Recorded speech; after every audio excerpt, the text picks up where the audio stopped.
تو اللہ تعالیٰ جل شانہ انسان کو جو بیماری لگی ہوئی ہے قنوط کی، ناشکری کی، رب کی نعمتوں پر سپاس نہ ادا کرنے کی، بخل کا مرض جو لگ چکا ہے، رب کی نعمتیں نہ ملیں تو واویلا مچاتا ہے، اور نعمتیں مل جائیں تو پھر اس کو مخفی رکھتا ہے، اس کا اظہار نہیں کرتا، ابراز نہیں کرتا. تو اس بیماری کو دور کرنے کے لیے اس بیماری کو بتایا گیا ہے اور تشت ازبام کیا گیا ہے، اور کہا اس کے لیے تجھے تشخیص کروانے کے لیے کسی حکیم کے پاس جانے کی ضرورت نہیں ہے، کسی طبیب کے پاس جانے کی ضرورت نہیں ہے، کسی ڈاکٹر کے پاس جانے کی حاجت نہیں ہے. تجھے کوئی صغرا کبرا ملانے نہیں پڑیں گے، تجھے کوئی تفکر اور تدبر کو دعوت نہیں دینی پڑے گی.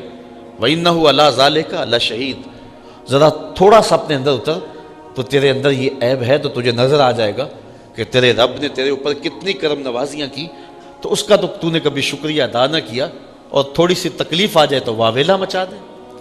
انسان اگر اپنے اندر غور کرے تو ہر وقت وہ گڑا رہے سجدے میں، اور تشکر اس کی آنکھوں سے ٹپکے، اس کے طرز زندگی سے ٹپکے کہ اس کے رب نے اس کو کتنا کچھ عطا کیا.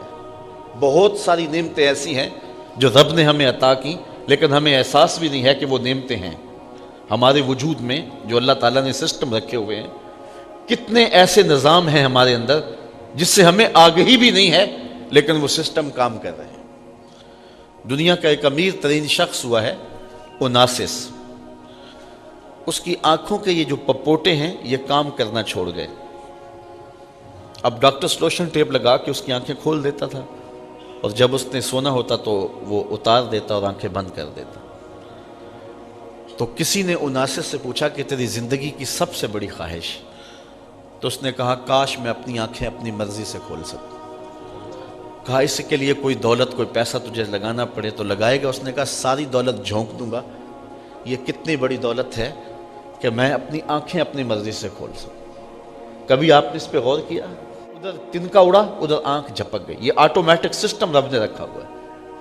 ہمیں اس لیے پتہ نہیں ہے، کبھی بل نہیں آیا، کبھی رب نے جو ہے وہ اس پر بل نہیں بھیجا کہ تم اتنی بار دن میں آنکھیں جھپکتے ہو اور یہ سسٹم لگا ہوا ہے اس کا بل ادا کرو.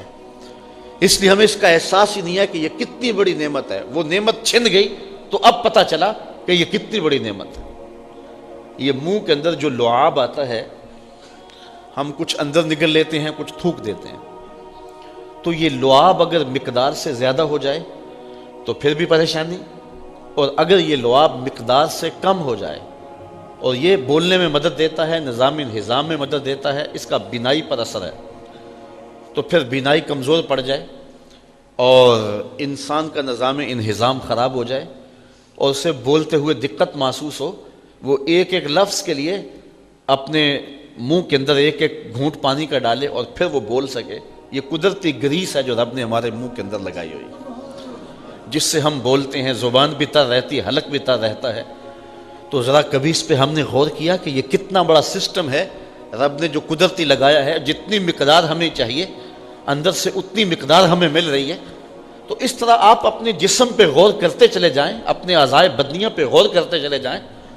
رب کی قدرتوں کا ایک نمونہ ہے حضرت انسان.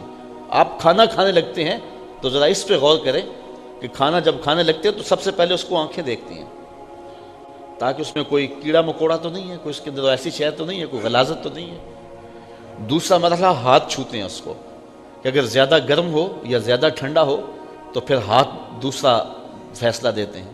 پھر اس کے بعد اس کو منہ کے قریب لاتے ہیں. تو قدرت نے جو سونگھنے کی قوت ہے وہ منہ کے قریب رکھی ہے کہ اگر وہ بدبودار ہو وہ آپ کا ناک بتا دے کہ اس کو نہیں کھانا. پھر اس کے بعد آپ نے زبان پہ رکھا، اگر وہ لذیذ نہیں ہے یا کڑوا ہے یا بد ذائقہ ہے تو زبان کہتے ہیں یہیں سے اگل دو. پھر اس کے بعد دانتوں سے پیستے ہیں کہ اگر اس کے اندر کوئی پتھر آ گیا ہے، کوئی ایسی سخت چیز ہے تو وہ یہاں سے اگل دیں. پھر اس کے بعد حلق سے نیچے اترتا ہے. تو ایک لقمہ منہ تک جاتے ہوئے کتنے مراحل طے کرتا ہے.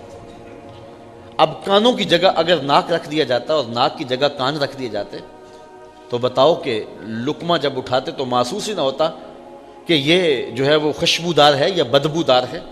تو باسی بھی لوگ نگل لیتے. تو لیکن قدرت نے ناک کو منہ کے قریب رکھا ہے اس لیے کہ اس کی ضرورت یہاں زیادہ تھی.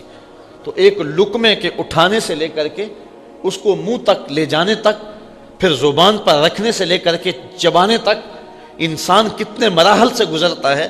یہاں ایک جملہ اور کہنا چاہتا ہوں کہ رب نہیں چاہتا کہ اس کے پیٹ کے اندر کوئی غلط لقمہ چلا جائے. پہلے دیکھ لے غلاظت تو نہیں، پھر چھو لے زیادہ گرم تو نہیں، پھر سونگ لے بدبودار تو نہیں، پھر چکھ لے بد ذائقہ تو نہیں، پھر پیس لے کہ سخت تو نہیں ہے. جو رب یہ نہیں چاہتا کہ ایک لقمہ بھی غیر مناسب اس کے پیٹ میں چلا جائے، وہ رب کیسے چاہے گا کہ اس کے پیٹ میں حرام بھر جائے اور یہ جہنم کی آگ خریدتا رہے. تو اللہ تعالیٰ نے حضرت انسان کو یہ تدبر کے لیے سب کچھ دیا ہوا ہے، لیکن انسان ناشکر ہے اور وہ اپنے رب کی نعمتوں پر شکر ادا نہیں. دنیا کے اوپر کافر عیش و عشرت میں ہوتے ہیں اور اہل ایمان سخت تنگ دستی میں اس وقت دنیا کی زندگی گزار رہے ہیں. اللہ کے حکموں کو توڑنے والے، اس کے ذکر سے اعراض کرنے والے عالی نسب محلات میں رہیں اور فقیروں کو جھونپڑے بھی میسر نہ ہوں. تو یہ ایک سوال پیدا ہوتا ہے. اللہ کہتا ہے کہ میں معیشت تنگ کر دیتا ہوں. تو معیشت تنگ تو ان لوگوں کی نظر آ رہی ہے جو راہ خدا کے مسافر لگتے ہیں. کسی نے کہا تھا کہ مخلص مفلس ہوتا ہے، تو یہ پھر اس کا محمل کیا ہوگا؟ تو علماء فرماتے ہیں کہ یہاں معیشت کی تنگی جو ہے وہ گزران کی تنگی ہے. اگر وہ محل میں بھی رہتا ہے لیکن سوتا نیند کی گولیاں کھا کے ہے اور یہ ریت پہ بھی سوتا